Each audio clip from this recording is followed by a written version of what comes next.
So welcome back guys to another video, and today I'm going to be doing a review on Clash Force, out now on Xbox One, PlayStation 4, and the Nintendo Switch. You can also check it out on Steam.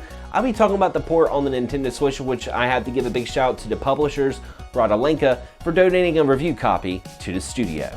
Clash Force is a run and gun shooter inspired by the games of yore like Contra, Metal Slug, Journey of Silius, and it really tries to capture the essence of Saturday morning cartoons. If you're like me and you grew up in the 90s and you watch Ninja Turtles, Biker Mice from Mars, Street Sharks, SWAT Cats, you know exactly where I'm going at. Even the story itself feels like I'm watching a Saturday morning cartoon because three crude dudes with attitudes are trying to stop the evil Crackman. But all story aside, of course, we have to talk about the gameplay.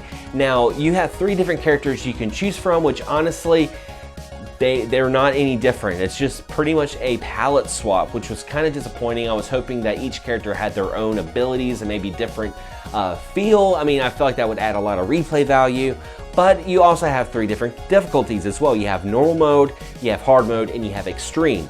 Honestly, I played the game in normal mode and I felt like it was a pretty good balance. There are some definite challenging parts in this game, which I will get into the more I dive into the control.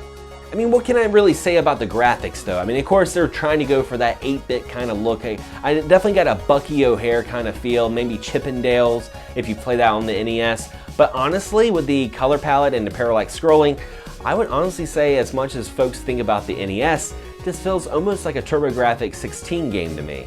I felt like each world that you went to, they had their own different personality. I mean, you have your jungle levels, you have your desert, you have your mine levels.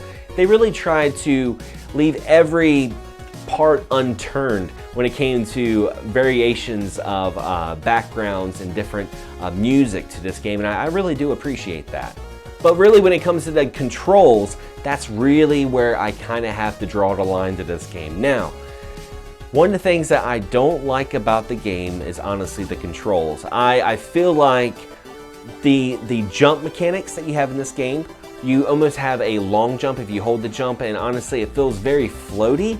And also, I don't like the fact you can't fire in different directions, and normally that wouldn't bother me too much. I've played my share of run and gun shooters where you can only shoot in one direction, but unfortunately you have a lot of enemies that will come up in all sorts of different directions and even above you, and unfortunately you just have to get hit.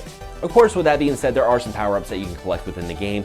There's different weapon upgrades, including like a spread shot, a purple beam, and you can also get these special items when you complete a level with a bonus game. And you also have a shield power-up as well that really comes in handy because if you get hit once with your power-up, you definitely will lose it. Also, I don't know about you guys, but when I'm playing a retro-style run and gun shooter, I like to use the D-pad. Unfortunately, there was no way in the options to change the control scheme, so I had to use the analog stick, which I mean, wasn't bad, but I felt like it wasn't as precise with its precision as a D-pad would with these sort of games.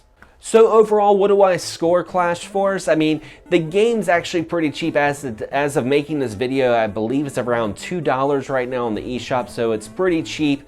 It's a very fast-paced, very short game. I'd probably beat this game in about an hour and a half, but with that being said, I still have to give this game a 5 out of 10, and the reason why I'm going right in the middle is because as much charm as I feel like this game had, it definitely kind of felt forgettable too, and that's really sad to say because I felt like there could have been a lot more to this game. There was a lot more things that I wanted in this game. I mean, I wanted the characters to have their own personalities and different control schemes.